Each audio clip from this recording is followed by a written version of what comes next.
Class 7th। आज हम व्याकरण के पाठ 13 संज्ञा का अध्ययन करेंगे। संज्ञा शब्दों के बिना भाषा बन ही नहीं सकती। जब हम कोई भी बात कहते हैं, करते हैं, पूछते हैं तो अनजाने में संज्ञा शब्दों का प्रयोग करते हैं। जैसे कोई भी वाक्य है, कोई भी वाक्य हम बोलेंगे तो उसमें हम संज्ञा शब्दों का प्रयोग जरूर करेंगे। बिना संज्ञा शब्दों के भाषा का निर्माण नहीं हो सकता, किसी भी वाक्य का निर्माण नहीं हो सकता। आइए देखते हैं संज्ञा।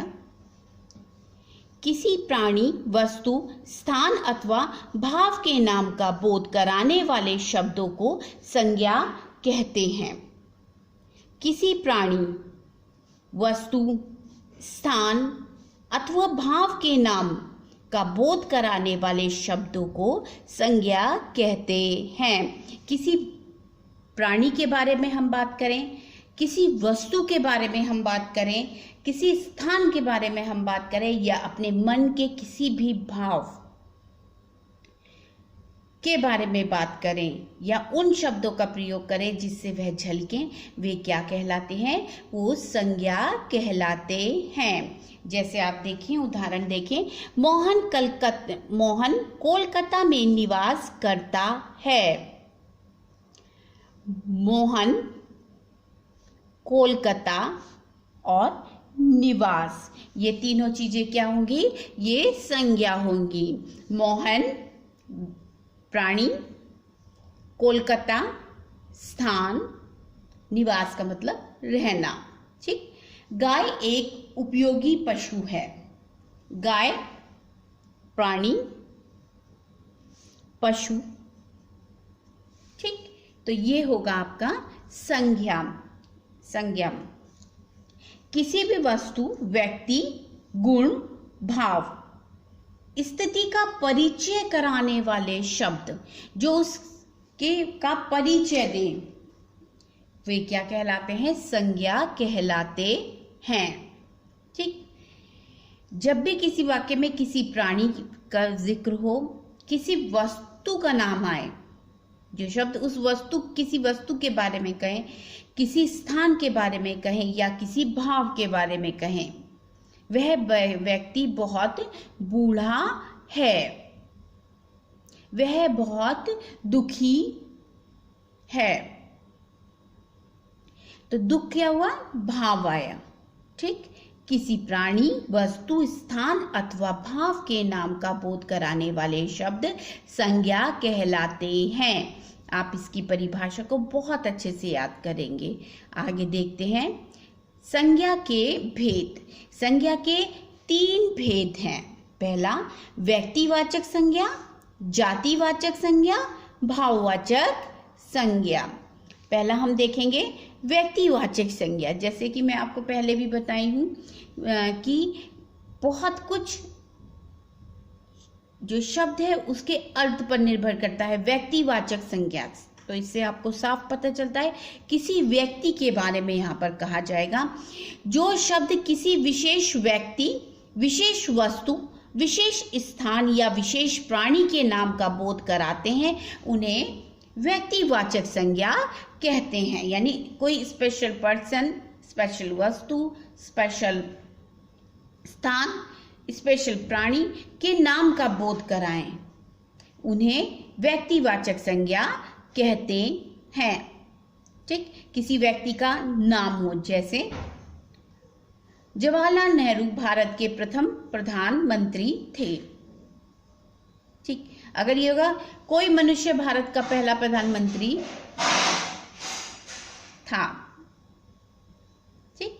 लेकिन यहाँ पर एक विशिष्ट व्यक्ति का नाम आया है, जवाहरलाल नेहरू भारत के प्रथम प्रधानमंत्री थे। तो किसी का नाम आए, कोई विशेष वस्तु का जिक्र हो, विशेष स्थान के बारे में बोला जाए, विशेष प्राणी के नाम का जो चीज शब्द आपको बोध कराए, वे व्यक्तिवाचक संज्ञा कहलाते हैं। एक किसी विशेष व्यक्ति के बारे में बताया जाए, विशेष स्थान, विशेष वस्तु, विशेष प्राणी के बारे में आपको यहाँ बताया जाए।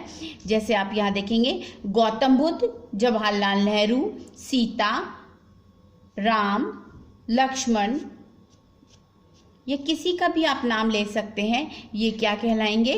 वे विशेष व्यक्ति हैं, ये व्यक्तियों के नाम हैं। तो जवाहरलाल नेहरू जैसे ही बोलेंगे तो आपके दिमाग में सीधा क्या आएगा? जो भारत के प्रथम प्रधानमंत्री थे। सीता का नाम बोलते ही, सीता राजा जनक की पुत्री थी। सीता आपको राम की पत्नी सीता या सीता माता का याद आएगी।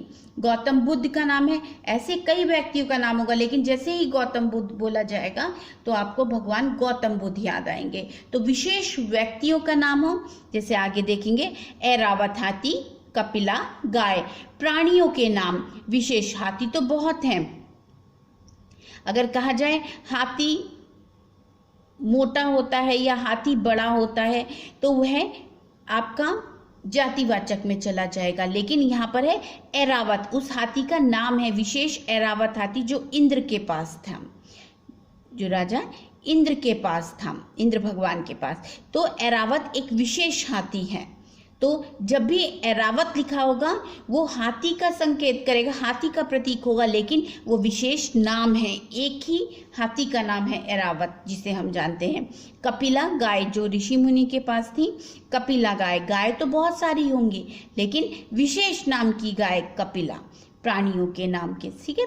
दिल्ली, अमेरिका, भारत, मद्रास, स्थानों के नाम। दिल्ली भारत में एक ही दिल्ली है, नई दिल्ली पुरानी दिल्ली दो भागों में बटी हुई है, लेकिन दिल्ली एक ही है। अमेरिका, अमेरिका का जैसे ही नाम आता है आपको समझ में आता है यूएसए, ठीक। ऐसे नहीं कि वो हमारे पास में अमेरिका है या वहाँ है, अमेरिका एक ही देश है। भारत हमारी जन्मभूमि, मद्रास, ठीक, ये वो नाम है जो पूरे भारत में मद्रास एक ही है ना, विशेष नाम है मद्रास, ठीक। आगे देखें, भगवत गीता, वस्तुओं के नाम। भगवत गीता, कावेरी, रामायण, कुरान, बाइबल। जैसे भगवत गीता बोला जाए तो वही धार्मिक ग्रंथ, एक विशेष धार्मिक ग्रंथ जिसका नाम, जिसको हम भगवत गीता के नाम से जानते हैं। पुस्तक तो बहुत हैं, लेकिन भगवत गीता एक ही है, एक ही ग्रंथ पुस्तक है जिसका नाम भगवत गीता है। कावेरी, कावेरी नदी है, नदी तो बहुत सारी है, लेकिन एक विशेष नदी का नाम है कावेरी, ठीक। रामायण, कुरान, बाइबल। कुरान जैसे मुस्लिमों का धार्मिक ग्रंथ, तो कुरान, हर पुस्तक कुरान नहीं है, एक विशेष पुस्तक है जिसे कुरान कहते हैं, है ना, विशेष नाम वाली पुस्तक जिसे हम कुरान बोलेंगे, है ना, धार्मिक ग्रंथ बोलेंगे हम इसको, ठीक। जैसे अब आप देखें, अमिताभ बच्चन अच्छे अभिनेता हैं। अमिताभ बच्चन कैसे अभिनेता हैं? अच्छे अभिनेता हैं। अमिताभ नाम के तो बहुत लोग होंगे, लेकिन अमिताभ बच्चन अच्छे अभिनेता हैं जैसे ही आता है तो ये एक विशिष्ट व्यक्ति के बारे में बताया गया है, एक विशेष व्यक्ति का नाम है अमिताभ अच्छे अभिनेता हैं। आपकी समझ में आई? व्यक्तिवाचक संज्ञा वो संज्ञा जो किसी विशेष व्यक्ति, विशेष वस्तु, विशेष स्थान, विशेष प्राणी के नाम का बोध कराए, मतलब स्पेशली उस चीज का नाम दिया हुआ हो, ठीक, तो वो होगा व्यक्तिवाचक संज्ञा। जैसे कक्षा में बहुत सारे बच्चे हैं, आपके बहुत सारे बच्चे हैं, लेकिन हर बच्चे की एक विशिष्ट पहचान है, वो विशेष पहचान है, वो कैसे? उसके नाम से। एक नाम के दो बच्चे हैं तो दोनों के सरनेम अलग अलग हैं, उनकी एक अलग पहचान है, ठीक। आगे देखते हैं हम, देखिए दूसरा आता है जातिवाचक संज्ञा, जो शब्द किसी प्राणी, वस्तु या स्थान की पूरी जाति का बोध कराए। खाली एक व्यक्ति का नहीं, व्यक्ति वाचक संज्ञा में एक विशेष व्यक्ति का जिक्र था, लेकिन जातिवाचक में पूरी जाति का, पूरी वस्तुओं का, पूरे स्थान का बोध कराए, ठीक। जैसे उन्हें जातिवाचक संज्ञा कहते हैं। जो शब्द किसी प्राणी, वस्तु या स्थान की पूरी जाति का बोध कराए, ठीक। जैसे मनुष्य, नर, पर्वत, नदी, फल, तोता, बच्चे, कक्षा, पुस्तक, झरना, देश, प्रांत, कुत्ता, हाथी, ग्रंथ, ठीक। व्यक्ति नदी में तैरता है, कोई सी भी नदी हो सकती है, व्यक्ति पूरी जाति का बोध करा रहा है, ये नहीं है राम नदी में तैरता है। तो राम संज्ञा में आएगा, लेकिन एक नाम है तो एक विशिष्ट मतलब एक नाम दिया हुआ है पर्टिकुलर एक, ठीक। नदी कोई सी भी नदी होती है, यदि यहाँ पर होता व्यक्ति गंगा नदी में तैरता है तो गंगा नदी क्या हो जाएगी आपकी, वो व्यक्तिवाचक संज्ञा में हो जाएगी, क्योंकि वो एक नाम दिया हुआ है वहां पर। लेकिन व्यक्ति नदी में तैरता है तो ये क्या होगा, जातिवाचक संज्ञा होगी, कि नदी कोई सी भी हो सकती है। बच्चे कक्षा में पढ़ते हैं, बच्चे पूरी समुदाय को कर रहे हैं, पूरे जाति को रिप्रेजेंट कर रहे हैं। कोई बच्चे का नाम नहीं दिया हुआ, किसी भी बच्चे का यहाँ नाम नहीं दिया हुआ, लेकिन वो जो एक बच्चे का मतलब बच्चे मतलब बहुत सारे बच्चे, यानी पूरी जाति को। कक्षा में खाली एक बच्चे नहीं, कक्षा भी कोई नहीं दिया, 7th क्लास में पढ़ते हैं, या विशेष नहीं दिया, सिर्फ कक्षा दिया है, तो ये आएगा जातिवाचक संज्ञा में, ठीक। जो शब्द किसी प्राणी, वस्तु या स्थान की पूरी जाति का बोध कराएं वो जातिवाचक संज्ञा कहलाते हैं। अब आइए तीसरा, भाववाचक संज्ञा। किसी भाव, दशा, गुण, अवस्था आदि का बोध कराने वाले शब्द भाववाचक संज्ञा कहलाते हैं। यानी भाव वो जो आपके मन में उठते हैं, आप किसी की दशा को देखकर जो भाव आपके अंदर आते हैं, कोई अवस्था को देखकर, जैसे थकान, मिठास, बुढ़ापा, गरीबी, आज़ादी, साहस, ठीक, हम उसे बधाई देते हैं। बधाई क्या हुआ यहाँ पर, भाववाचक संज्ञा, ठीक। जिसे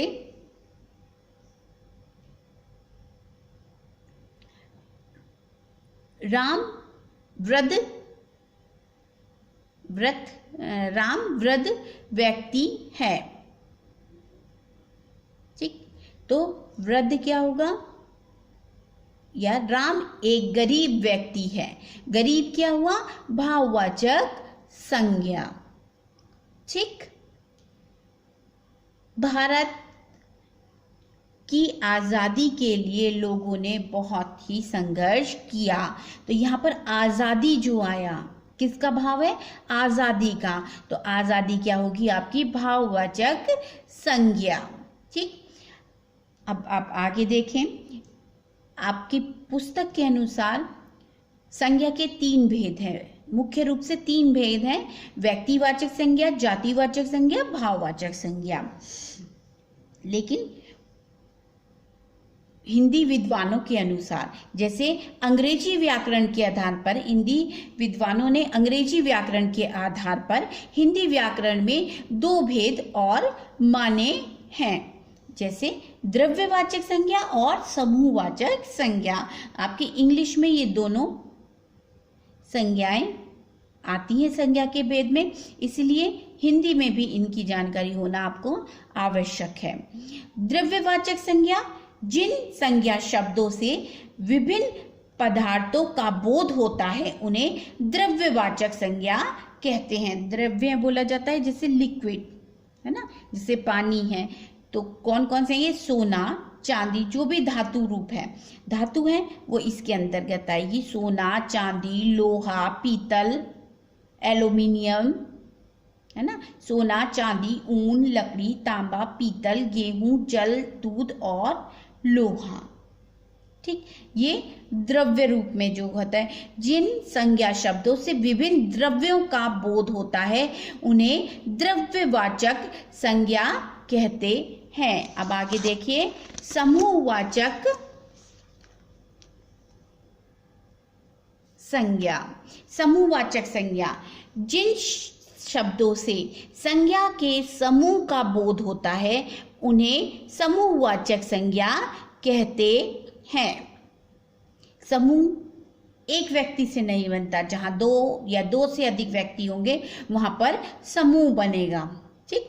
जैसे समूह एक झुंड को भी बोल सकते हैं, कई लोगों के एक साथ इकट्ठे होने को हम समूह बोलते हैं। जैसे कक्षा, दल, ये वो शब्द हैं जो आपको वाचक संज्ञा में प्रयुक्त होते हैं। कक्षा, दल, सेना, गुच्छा, झुंड, भीड़, जुलूस और परिवार। जैसे कक्षा में खाली एक ही बच्चा नहीं है, अपने 40 बच्चे हैं, 45 बच्चे हैं, तो वो सब क्या है, एक समूह के अंतर्गत है। एक ही कक्षा है लेकिन वो इतने सारे बच्चे समूह। सेना, सैनिक एक होगा, लेकिन जब सेना कहा जाता है तो उसमें जो बहुत सारे सैनिक आ जाते हैं। गुच्छा, एक फूल है वो एक रहेगा, लेकिन गुच्छे का मतलब बहुत सारे फूलों को एकत्रित कर दिया जाए। झुंड, एक व्यक्ति झुंड के अंतर्गत नहीं आता, बहुत सारे लोग खड़े हैं तो वो झुंड कहलाया जाएगा। ऐसी ही भीड़, एक व्यक्ति से भीड़ नहीं होती, जहाँ 2 से ज़्यादा इकट्ठे हो गए वो भीड़ कहलाएगी। जुलूस, एक व्यक्ति नहीं निकालता, कई सारे लोग होते हैं। परिवार में, परिवार एक व्यक्ति का परिवार नहीं होता कि खाली एक व्यक्ति उसका परिवार है, कई सारे लोग, एक से अधिक जब भी लोग होंगे वो कहलाएगा परिवार, जहाँ पर अधिक लोग एक साथ रहते हों। तो वहीं पर है जहाँ पर समूह का बोध कराएं, जो शब्द आपको समूह का बोध कराएं वाक्य में, वो क्या कहलाएंगे, समूहवाचक संज्ञा कहलाएंगे। द्रव्यवाचक तो आपको पता है, सोना, चांदी, ऊन, पीतल, तांबा, लोहा, ये समूह के अंतर्गत आ गए, सॉरी द्रव्य के अंतर्गत आ गए आपके। और समूह में आपका आ गया दल, सेना, गुच्छा, झुंड, जो एक से अधिक का बोध करा है आपको। ठीक, व्यक्तिवाचक संज्ञा, जातिवाचक संज्ञा, भाववाचक संज्ञा, अगर इन दोनों को मिला लेते हैं तो द्रव्यवाचक संज्ञा और समूहवाचक संज्ञा। जो पूरी जाति का बोध कराए, किसी प्राणी, वस्तु या स्थान की पूरी जाति का बोध कराए वो जातिवाचक संज्ञा। जो किसी के भाव, दशा, अवस्था का बोध कराए वह भाववाचक संज्ञा। और विशेष व्यक्ति, विशेष स्थान और विशेष वस्तु का बोध कराए वो व्यक्तिवाचक संज्ञा। ठीक, अब आगे देखते हैं। व्यक्तिवाचक संज्ञा का जातिवाचक संज्ञा के रूप में भी प्रयोग होता है। आप वाक्य को पढ़ेंगे, वाक्य को पढ़कर आप समझ पाएंगे कि किस तरीके से होता है। कई बार व्यक्तिवाचक संज्ञा जातिवाचक रूप में भी प्रयुक्त होने लगती है। जैसे वाक्य को पढ़ के मैंने आपको पहले भी कहा, किसी भी चीज को समझने के लिए वाक्य के भाव को आपको समझना होगा, उसके अर्थ को आपको समझना होगा। जैसे इन्हीं जयचंदों के कारण देश पराधीन हुआ, पराधीन मतलब गुलाम। ठीक बेटा, तो यहाँ पर इन्हीं जयचंदों, जयचंद हमने प्रतिभा में पढ़ा था, महाराणा उनका पृथ्वीराज चौहान का जो चैप्टर पढ़ा था उसमें जयचंद थे संयोगिता के पिता, जिन्होंने गौरी के साथ मिलकर पृथ्वीराज चौहान पर आक्रमण किया दिल्ली में। ठीक, तो वो क्या कहलाए थे, देशद्रोही। ठीक, तो यहाँ पर खाली जयचंद होता, इन्हीं जयचंद के कारण, इसी जयचंद के कारण देश पराधीन हुआ। अगर खाली जयचंद होता तो ये व्यक्तिवाचक संज्ञा में आती, लेकिन यहाँ पर जयचंद का नाम दिया हुआ है, लेकिन जयचंदों यानी जो जितने भी देश में देशद्रोही हैं उन सभी के लिए कहा गया है, उन सभी को संबोधित किया गया। इन्हीं जयचंदों के कारण देश पराधीन हुआ। ये जो जयचंद है, जयचंदो है, ये क्या है, जातिवाचक संज्ञा। जो देशद्रोहियों की जो पूरी जाति है, जितने भी देश में देशद्रोही हैं उन सभी के बारे में कहा गया है। ठीक, खाली जयचंद नहीं है, जयचंदो यानी बहुवचन आ गया। जब व्यक्तिवाचक का बहुवचन बनाएंगे तो ये आपका क्या हो जाएगा, ये जातिवाचक संज्ञा हो गई। ये जितने भी देशद्रोही हैं उन सभी के बारे में कहा जा रहा है। दूसरा, विभीषणों से बचो। विभीषण रावण का भाई विभीषण, जिसके कहने पर रामचंद्र जी ने रावण को मारा था। ठीक, उसी ने बताया था कि किस तरीके से मरेगा, लेकिन उसको हम देखा जाए तो घर का भेदी लंका ढाए वाला जो कहावत है वो इन्हीं पर आधारित है। विभीषण, ठीक है, उन्होंने भी अपने भाई से गद्दारी की। तो विभीषणों से बचो यानी ऐसे व्यक्तियों से बचो जो गद्दार हो। ठीक, यहाँ विभीषण होता, विभीषण का नाम है, विशेष व्यक्ति का नाम है यहाँ पर, लेकिन विभीषणों लिखा है यानी बहुवचन में प्रयोग किया गया है। तो ये पूरी जाति, जितने भी गद्दार लोगों का समूह है उनके लिए है ये जातिवाचक, यानी व्यक्तिवाचक संज्ञा का प्रयोग जातिवाचक रूप में भी किया जाता है। जातिवाचक संज्ञा का व्यक्तिवाचक संज्ञा के रूप में प्रयोग। कई बार जातिवाचक संज्ञा का प्रयोग किसी विशेष व्यक्ति के बारे में भी हो जाता है। जैसे उन दिनों पंडित जी देश के प्रधानमंत्री थे। पंडित जी ये नहीं हर मंदिर का पंडित की पंडित समुदाय के लिए कहा गया है। यहाँ पंडित जी, क्योंकि पंडित कोई भी पंडित देश का प्रधानमंत्री नहीं, सिर्फ पंडित जवाहरलाल नेहरू का संबोधन था ये पंडित जी। ठीक, तो यहाँ पर पंडित जी देखा जाए तो पूरी जाति के लिए आ गया, पंडित समुदाय के लिए। लेकिन ये विशेष पूरा वाक्य जब आप पढ़ेंगे तब उन दिनों पंडित जी देश के प्रधानमंत्री थे। ये पंडित जी किसके लिए आए? एक विशिष्ट व्यक्ति के लिए। कौन है वो व्यक्तिवाचक संज्ञा? वो थे जवाहरलाल नेहरू। ठीक, जैसे ये वाला देखें, नेताजी ने नारा दिया था, तुम मुझे खून दो मैं तुम्हें आज़ादी दूंगा। नेता पूरा जितने भी असंख्य नेता हैं भारत में, जितने भी समुदाय के लोग हैं, नेता समुदाय के लोग हैं, उनके लिए नहीं है, उनकी जाति के लिए नहीं है। नेताजी ने जो नारा दिया था, नेताजी हम किसे बोलते हैं? सुभाष चंद्र बोस को। किसी एक विशिष्ट व्यक्ति का यहाँ पर प्रयोग किया गया है। वो कौन है? सुभाष चंद्र बोस। यानी जातिवाचक संज्ञा का प्रयोग व्यक्तिवाचक संज्ञा के रूप में किया गया है। ठीक, अब ये आप देखिए भाववाचक संज्ञा का प्रयोग। ये आपकी बुक में नहीं है लेकिन आपको इसका ज्ञान होना चाहिए। भाववाचक संज्ञा का जातिवाचक रूप में प्रयोग। भाववाचक संज्ञा का भी जातिवाचक संज्ञा के रूप में प्रयोग होता है। वाक्य को पढ़ने कर आपको उसके भाव को समझना होगा। बुराई से बुराइयां बनी, दूर से दूरियां, पढ़ाई से पढ़ाइयां और प्रार्थना से प्रार्थनाएं। ठीक, बुराई से बुराइयां, बुराइयों से बचो। अगर होता बुराई से बचो तो ये हो जाता भाववाचक संज्ञा। ठीक, यहाँ पर बुराइयों, जब भाववाचक संज्ञा बहुवचन में प्रयुक्त होती है, जब कोई भी भाववाचक संज्ञा का शब्द बहुवचन में प्रयुक्त होता है तो वह जातिवाचक रूप धारण कर लेता है। कोई भी भाववाचक है ना, जब हम उसे बहुवचन में प्रयोग करेंगे तो वह जातिवाचक रूप धारण कर लेता है। जैसे बुराई से बचो, तो यहाँ पर अगर बुराई लिखा होता तो ये हो जाता भाववाचक संज्ञा। ठीक, यहाँ लिखा है बुराइयों, यानी बुराई का बहुवचन। बुराइयों से बचो तो ये क्या बन गया? जातिवाचक रूप धारण कर लिया है। दूर से दूरियां, जाने कब हम दोनों के बीच दूरियां बढ़ गईं। ठीक, अगर दूरी होता इस स्थान पर तो ये क्या हो जाता भाववाचक संज्ञा, आप उसको अंडरलाइन कर देते या छांट लेते। लेकिन यहाँ पर दूरियां हैं तो यानी भाववाचक संज्ञा का जातिवाचक रूप में भी प्रयोग किया जाता है। जैसे प्रार्थना से प्रार्थनाएं, सच्ची प्रार्थनाएं कभी व्यर्थ नहीं जाती। या खाली ये लिखा होता सच्ची प्रार्थना कभी व्यर्थ नहीं जाती तो साधारण तौर पर आप यहाँ पर कह देते भाववाचक संज्ञा। ठीक, लेकिन सच्ची प्रार्थनाएं कभी व्यर्थ नहीं जाती। यहाँ पर प्रार्थना का बहुवचन में प्रयोग किया गया है, प्रार्थनाएं किया गया है, तो ये क्या हुआ? जातिवाचक। कोई भी प्रार्थना। ठीक, ये आपने संज्ञा की परिभाषा समझी, संज्ञा के भेद समझे, व्यक्तिवाचक संज्ञा का जातिवाचक रूप आपने देखा, जातिवाचक संज्ञा का व्यक्तिवाचक रूप आपने देखा, भाववाचक संज्ञा का जातिवाचक रूप में प्रयोग आपने देखा। ठीक, सीखा। अब आप इसका अभ्यास करेंगे। अगले वीडियो में हम भाववाचक संज्ञाओं की रचना आपको पढ़ाएंगे।